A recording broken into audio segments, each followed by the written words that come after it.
The storm had come down from the high ridges without warning, sweeping across the pines with a violence that stripped branches bare and hurled them into the dark.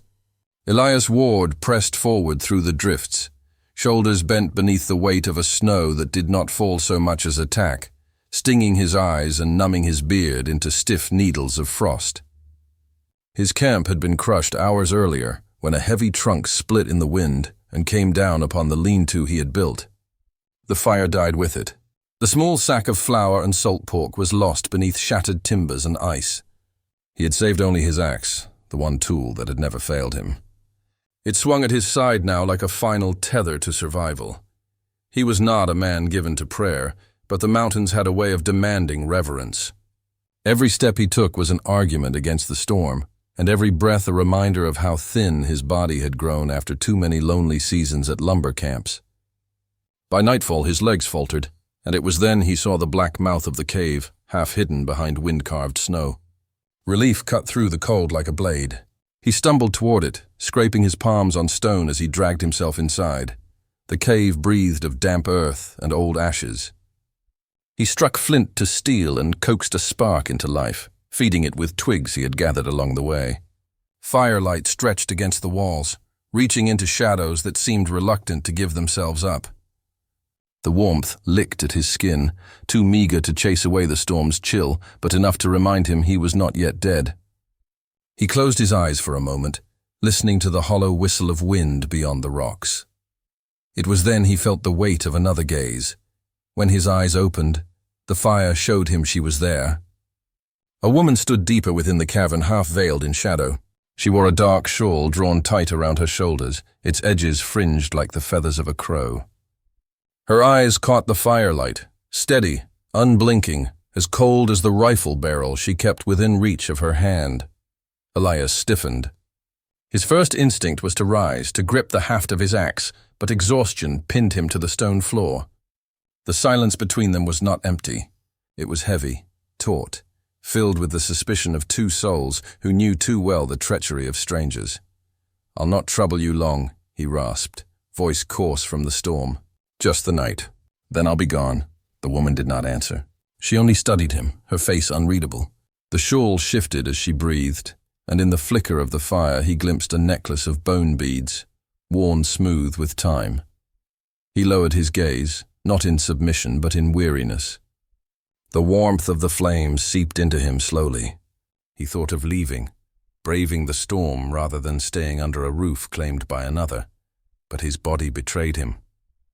His fingers shook too much to grip the axe, and his boots were soaked through with snow. At last, the woman moved. She stepped nearer to the fire, though not too near, her shawl trailing lightly against the stone floor. She spoke not a word, yet her silence carried meaning. She would allow his presence, for now.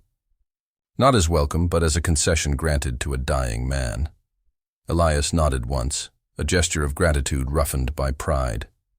He stretched his hands toward the fire and let the heat gnaw at his stiff joints.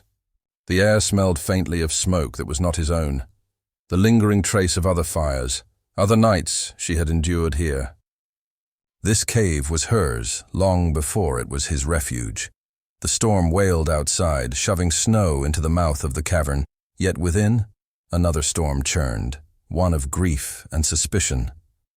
Elias glanced at her again, noting the set of her shoulders, the lines drawn into her face not by age but by sorrow. Widowhood clung to her like the shawl she wore. He had seen the look before, in towns where graves outnumbered homes. Neither spoke. The fire crackled, and in its light, their shadows stretched long, crossing one another against the stone as though testing the boundary between them. Elias felt the truth of it then. This night was not merely about surviving the cold. It was about surviving her silence, her judgment, and the memory of whatever she had lost within these walls.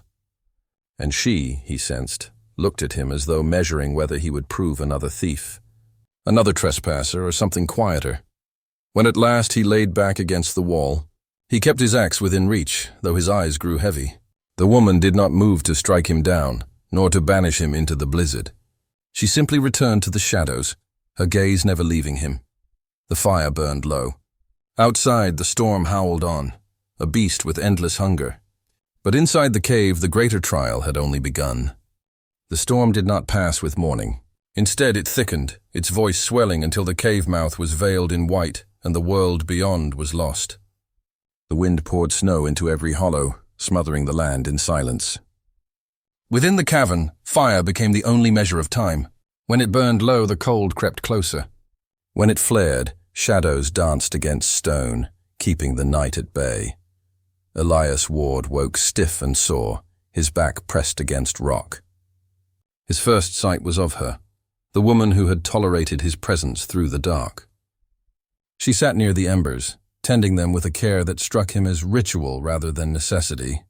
Each motion was deliberate, her shawl drawn close around her shoulders, her hands steady as she coaxed flame from coal. The smoke curled upward like a prayer, vanishing into cracks of stone above. He rose slowly, joints aching, and let his eyes wander. The cave was no mere hollow in the earth. It was lived in, marked by years of survival. Against one wall leaned a rifle, oiled and well-kept, its stock smoothed by use.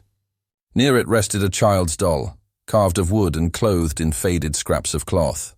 Dust clung to its face, but it was set upright, as though still awaiting play. Above, tied into a crevice, a braid of black hair hung like a relic, wrapped with a strip of red cloth. It swayed faintly in the draught, solemn as a banner. Each object whispered of lives once present, lives now absent. Elias studied them with the unease of a man intruding upon sacred ground. He thought of the axe at his side, of all the things his own hands had destroyed. He thought of the cabin he once dreamed of building, left unraised after loss and failure pushed him deeper into the wilderness. The woman caught his gaze and said nothing. Yet her silence was not empty. It was guarded, like a door barred from within. At length Elias cleared his throat. "Your fire kept me alive." The words were plain, but they carried the weight of debt. Still she did not answer. Instead, she set a small tin pot near the flame, pouring water from a skin. The scent of steeping herbs filled the cave, sharp and bitter. When she finally spoke, her voice was low, accented with the cadence of her people. "You walk alone." Like a man chased by ghosts, Elias did not deny it. He rubbed his scarred hands together, staring at the cracks in his palms. No ghosts, just mistakes. Her eyes lingered on him unblinking. In their dark depth he felt measured, weighed. She poured the steaming liquid into a crude cup of clay and set it before him. It was not an offering so much as a test. He drank, wincing at the bitterness, and handed it back with a nod. The storm raged on, beating at the cave. But within, the two remained enclosed in a silence that grew heavy with memory. Hours passed. The woman moved little, her hands sometimes working at unseen tasks, mending a piece of leather, turning over coals, brushing dust from the braid. Elias watched, realizing that each gesture carried meaning he could not yet grasp. When he finally spoke again, it was halting, almost against his will. "I had a brother once, younger. He drowned when I should have saved him." His voice cracked, not with tears, but with the strain of speaking what he had buried. "Since then, I worked the camps, cut trees until my hands forgot the weight of anything else." The woman did not flinch, nor did she soften. She merely listened, as though silence itself could shape the truth more clearly than words. After a long stillness, she touched the braid hanging from the stone. "My husband's hair," she murmured. "He was taken when soldiers rode into our camp. My sons. The ground holds them now." Her eyes did not break from the fire. "This cave remembers more voices than mine." Elias lowered his head. Their stories, different as river and mountain, met in the same valley of loss. Both had been abandoned. Both left to carve out survival in places where warmth was scarce. He felt the walls of the cave press closer, not with threat, but with the weight of shared solitude. The storm moaned outside, a choir of grief carried on the wind. Inside, the two sat apart, bound not by trust, not yet, but by recognition. Each had known the ache of silence after graves were dug. Each bore scars unseen by the other, but sensed all the same. Elias let out a breath that seemed to have waited years. "Then we are both ghosts." The woman's gaze flicked to him, sharp as flint striking stone. For an instant he thought she might rebuke him, but instead she said softly, No. Ghosts do not feel hunger. Or cold, or shame. Her words lingered like smoke curling into the still air. He thought of his brother's laughter, now only memory. She thought of children's voices once echoing through the cave, now silenced by earth. And yet here they sat, alive, unwilling to yield to the storm outside or the storms within. In that realization, a fragile thread was woven between them. Not trust, not forgiveness, but the faint recognition that loneliness was lighter when shared, even in silence.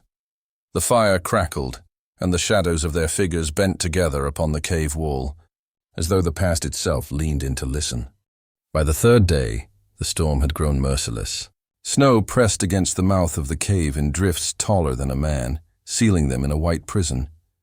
The wind howled like a pack of wolves, dragging ice across the stone so that even within their shelter, the air stung of winter's cruelty. Their small store of wood dwindled. The fire shrank to embers that glowed like the last breath of a dying heart. Elias rose at dawn, fastening his coat with fingers stiff from cold. His axe hung from his belt, its edge dulled but serviceable. "I'll fetch more," he muttered. He was not sure if she understood, but he did not wait for reply. Stepping into the storm was like stepping into another world, one made of silence and blindness. Snow whipped across his face until his beard froze into needles. He trudged through drifts that swallowed him to the knee, his breath rasping against the gale. It took him long minutes to find even a single fallen branch, longer still to gather enough to burden his arms. His body shuddered with every gust. By the time he stumbled back, half frozen, his lips were blue and his vision blurred, Naiche was waiting at the fire. She said nothing as he dropped the wood with a thud, collapsing beside it. But when he raised his head, the scent struck him first, sharp and bitter, laced with smoke. She had brewed coffee, dark as the cave's shadows, in a dented pot blackened by years of use. She poured a portion into a clay cup and set it before him. The gesture was wordless, but its weight was unmistakable. He wrapped his cracked hands around the cup, letting the warmth seep into his skin before daring a sip. The taste was harsh, burnt almost, yet it carried strength enough to steady his shaking bones. "Thank you," he whispered. Her gaze lingered on him, unreadable as ever, but she inclined her head just slightly. It was the first acknowledgement he had felt since the storm began. That night, thunder rolled across the mountains, muffled by snow yet heavy as the sky itself splitting. The wind shifted to sleet, rattling against the stone like 1,000 iron nails. Firelight painted their faces in shifting hues, gold, then shadow, then gold again, as though reminding them of how close they both sat to the dark. It was in that uneasy silence the growl came. Low at first, so deep it seemed part of the mountain's own voice. Then louder, nearer, echoing through the snow-swept hollow outside. Elias stiffened, instinct dragging his hand to the haft of his axe. The sound prowled again, this time accompanied by the faint scrape of claws on stone. Naiche's hand slipped toward her rifle, her eyes sharp and glinting in the firelight. Elias rose slowly, his broad frame casting a tall shadow against the cave wall. He stepped in front of her without thought, placing himself between her and the entrance. The growl deepened, joined by another, then faded into the storm. A wild beast, no doubt starved by winter, had come close in search of warmth or prey. For long moments they stood tense, waiting, breath shallow. Elias gripped his axe until his knuckles whitened, his ears straining for the sound of a charge. But none came. The beast moved on, its hunger unanswered. When the silence returned, broken only by sleet on stone, Elias lowered the axe but did not step aside. He turned his head slightly, enough to see her watching him. There was something different in her gaze now. Not softness, but recognition. The recognition of a man who, though stranger and intruder, had placed himself between her and danger without demand or reason. Elias sat once more, shoulders heavy, and set the axe across his knees. His breath came slow, as though every nerve in his body had been wound tight. "You guard as if she were yours," she said quietly, the first full sentence she had spoken since the storm began. He met her eyes, steady though tired. "Not mine, just Not the storms to take either. The fire hissed as sleet found its way down cracks of stone and melted into droplets. Naiche's expression shifted, not to a smile, but to something more difficult to name. She set her rifle aside, closer to the wall, and pulled her shawl tighter around her. They said nothing more. Words would have broken the fragile bond that had formed in that moment of danger. Instead, they let silence speak for them. The silence of endurance, of a trust not spoken aloud but born of action. Outside, the storm raged with relentless fury. Inside, in the narrow glow of their fire, something faintly warmer stirred. Not comfort, not yet. But the first thread of understanding had been woven, as fragile and necessary as the flame itself. The storm did not yield as quickly as either had hoped. Days folded into one another until the cave, once a sanctuary, began to feel less like shelter and more like confinement. The air was thick with the scent of smoke, damp stone, and human presence. Two strangers, neither willing to claim kinship, now shared every breath of it. Food grew sparse. What little Elias had scavenged from the ruined camp was nearly gone, and Naiche rationed her stores with the precision of a soldier guarding powder. A strip of dried venison was cut so thin it seemed more memory than meat. Even water, melted from packed snow, carried the bitterness of want. It was in the still hours when fire cracked but did not roar that tensions rose most. Silence, once tolerated, grew sharp, filling every corner with things unsaid. Elias fidgeted, his hands restless, his body unaccustomed to idleness. Naiche sat with the poise of someone who had known long vigils, her patience stretched but unbroken. On the fourth day, while rummaging along the back of the cave, Elias found an old stool. One leg was split, the wood warped but not beyond repair. Something in him longed to fix it, to prove he could shape more than destruction. He gathered tools left in a corner, a hammer, a chisel, and a plane dulled by years of neglect. They were clearly not his, and from the way dust coated them, they had not been touched in seasons. As he set to work, Naiche's eyes narrowed. Her shawl shifted slightly as she turned toward him, the fire painting her face in amber and shadow. She said nothing at first, but her silence pressed against him harder than words. "This stool's got life in it yet," Elias said, not looking up. His voice was calm, almost tender. "No sense letting it rot when a man's got hands enough to set it right." The sharp clink of chisel against wood echoed. The sound seemed to scrape at her. "That was his," she said at last, her voice low, edged like a knife kept honed. Elias paused. His fingers lingered on the grain, rough and splintered. "I reckoned as much. You should not touch it." He looked at her then, meeting her eyes. The weight of them was heavier than stone, but pride, and the hunger to prove himself more than a trespasser, kept his hand steady. "I aim only to mend what's broken. That's all," her lips pressed into a thin line. For her, the act was no kindness, but intrusion, a settler's hand laid upon what memory had consecrated. The stool, the tools, the cave, all were fragments of a life taken from her, and he touched them as though they belonged to no one. For Elias, it was different. Repairing the stool was his way of speaking where words failed, his way of repaying her for the bitter coffee, the fire she had kept, the silence she had endured. His life had been one of building camps that others abandoned, of swinging an axe that felled but never raised. To mend something, even this small thing, mattered. "You take what is not yours," she said. The words cut, not in volume but in truth. He set the chisel down, exhaling through his teeth. "And if I said it right? If I give back better than I found?" Her eyes flared, then dimmed, like coals stirred and left. She did not answer. Instead, she turned from him, drawing her shawl close, her silence final. The cave thickened with the weight of it. The hammer lay idle in Elias's lap. He stared at the wood, torn between pride and guilt, knowing he could not cross the gulf her words had drawn. He set the tools aside, the task unfinished. That night the wolves came. Their howls rose from the valley, long and hollow, threading through the storm's lull. Elias stirred at the sound, instinct pulling him to his axe. Naiche sat unmoving, but her eyes reflected the fire's glow, sharp with memory. For her, the wolves were not mere beasts.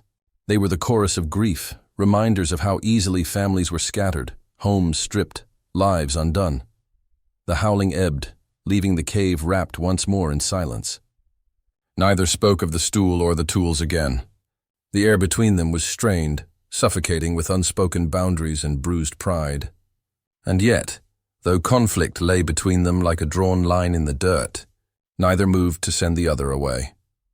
When Elias finally lay down, his axe at hand, he found his gaze drifting toward her silhouette in the firelight. She too kept watch, her shawl wrapped tight, her eyes open. For all their mistrust, neither slept deeply. The storm still ruled outside, and within, the greater storm remained unspoken. The storm returned with a vengeance, as though the mountain itself resented their presence. Snow swept down the ridges, filling ravines and choking trails. The cave mouth narrowed once more, the light of day dimmed to little more than a pale haze. Cold slithered in no matter how the fire roared, biting through coats and shawls alike. Elias rose at dawn to fetch wood again, though Naiche's silence carried warning. She did not forbid him, but her eyes followed him as he stepped into the white abyss, his figure soon swallowed by drifting snow. Hours passed. The fire dwindled. She wrapped her shawl tight, the minutes dragging as unease grew. When at last he stumbled back into the cavern, his arms empty, his face pale. It was not triumph but collapse that carried him through the threshold. Snow clung to his beard in jagged crystals. His hands were blue at the fingertips, his boots stiff with ice. He dropped to his knees, swayed, and fell near the fire without strength to rise. Naiche's breath caught in her chest. For a long moment she stood still, war battling with instinct. To touch him was to cross a boundary she had guarded fiercely. Yet to leave him was to let death claim him, and death already had taken enough from her. She knelt beside him, the firelight touching both their faces. With quick, sure hands she pulled him closer to the flames, dragging his heavy body across the stone. She laid her shawl over him, though it left her shoulders bare to the cold. His skin was chilled, his breath shallow. She pressed his hands between her palms, willing warmth into them. Through cracked lips he murmured a name. It was not hers, nor that of a wife or lover. Samuel. His voice broke, fragile as wind through pine. Samuel, forgive me, Naiche stilled. The name was not meant for her. It belonged to another, long buried in his past. In his delirium, his pain had risen like smoke, drifting into the air between them. She closed her eyes, recognizing the shape of grief, though not its story. She whispered nothing in reply, only held him near the fire until his shivering eased. The night stretched long. She fed the flames with careful hands, placing wood so the fire would not falter. Sparks leapt upward, dancing like spirits. She listened to his breathing, ragged at first, then steadier as warmth reclaimed him. Outside, the storm battered the mountain, yet inside another storm had quieted, replaced by something fragile and human. When dawn broke pale and thin, Elias stirred. His eyes fluttered open, hazy at first, then sharpening upon the sight of her shawl draped across him. He tried to sit up, but weakness held him down. "You kept me here," he said, voice raw. Naiche did not answer at once. She poured water into a cup, set it near his hand, and returned to the fire. Her silence was not hostile now, only measured. Elias drank, watching her. Gratitude swelled in his chest, though words felt clumsy in his mouth. "I owe you more than I can pay." Still, she did not look at him. Instead, she reached for her hair, long and dark, unbound since the storm began. With slow hands, she began to braid it, each movement deliberate, as though reclaiming order from chaos. She tied the braid at the end with a strip of cloth, then let it fall across her shoulder. Elias watched, saying nothing. He knew enough to recognize the gesture was not for him, but for herself. A quiet declaration of dignity, of womanhood not erased by sorrow. The firelight caught in the strands, glinting like threads of night woven with gold. He turned his gaze back to the flames, letting silence rest between them, no longer heavy, no longer sharp. It was a silence that carried warmth, fragile as the fire, but real. Hours passed with little said. They shared what food remained, small portions divided without bitterness. Elias, though weak, managed a half smile when the fire popped loud as a gunshot. startling them both. Naiche's eyes softened just enough to betray the faintest flicker of amusement. For the first time, they sat side by side, not across a gulf of suspicion, but within the same narrow glow. The storm still roared beyond stone walls. Wolves still prowled the ridges. Yet in that moment, neither felt alone. The fire burned steady, its warmth no longer just survival, but symbol of a bond unspoken, of two lives unexpectedly entwined. When the storm finally broke, it did so with a silence that felt unnatural. The sky cleared in pale strokes, and the snow began to sink under its own weight. Days followed in slow thaw. Icicles dripped like hourglasses, marking the change of season. The cave grew brighter at its mouth, and for the first time in weeks, the world beyond was visible again. Elias felt the pull of departure in his bones. Survival no longer demanded he stay.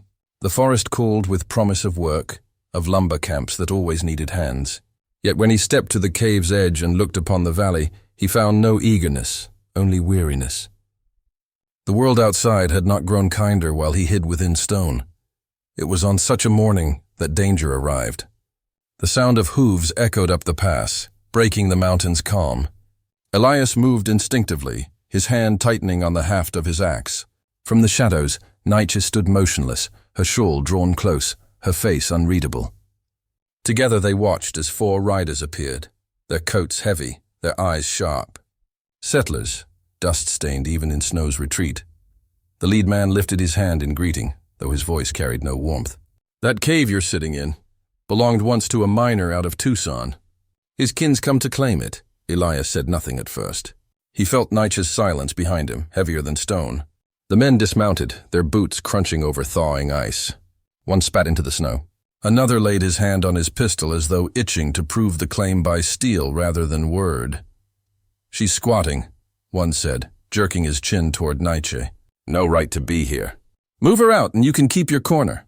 Elias stepped forward, slow and deliberate. He did not shout. He did not plead. He simply walked to the mouth of the cave, set his axe upright, and drove its edge deep into the thawing earth. The sound of steel biting ground rang sharp, a note that silenced even the birds. His hands rested on the haft, calm but unyielding. "She stays," he said. The men shifted uneasily. Something in his tone, not bluster, not rage, but steady certainty, held them. Elias was only one man, scarred and weathered, yet he stood as if the whole mountain lent him weight. For long minutes, the standoff stretched. Then the leader spat again, muttered a curse, and motioned his fellows back to their horses. "Not worth the blood," he growled. "The land'll bury them both soon enough." Their hooves faded down the valley, leaving only silence behind. Elias pulled his axe free, resting it against the wall once more. He did not look at Naiche. He did not need to. The air between them carried the truth. She had not been alone in that moment, nor would he allow her to be. Spring crept into the mountains, slow but sure. Snow melted into rivulets that sang through stone, rivers swelling with new life. Birds returned, their calls sharp against the thinning air. Elias knew the time to leave had come. He gathered his few belongings, little more than the axe, his coat, and the weight of memory. "I'll be moving on," he said one evening, his voice flat but not cold. "The camps will need hands." Naiche did not ask him to stay. She sat near the fire, her braid resting across her shoulder, her shawl wrapped about her like a second skin. She stirred the coals, the sparks rising and vanishing into the night. Elias strapped on his boots the next morning. He stepped toward the cave's mouth, but when he turned back for a final glance, he froze. Her shawl hung against the wall, draped neatly beside his axe. 2 relics, side by side, one of survival, the other of toil. Together they spoke more clearly than any words. He stood long in silence, the thawing wind brushing against his face. His boots, meant to carry him down the valley, shifted instead toward the shawl, toward the axe, toward the firelight that still burned within. Naiche lifted her eyes, steady and unreadable as always, yet softened by something unspoken. She had not asked, but neither had she turned away. Elias understood. They did not ride off as lovers, nor as strangers. They remained 2 wounded souls, scarred by loss yet unwilling to face the silence alone. The mountain would remember them not as conqueror and conquered, settler and widow, but as two who had chosen, against hunger, against grief, against the world's indifference, to endure together. And as he sat once more near the fire, the thawing wind outside seemed less like mourning and more like song.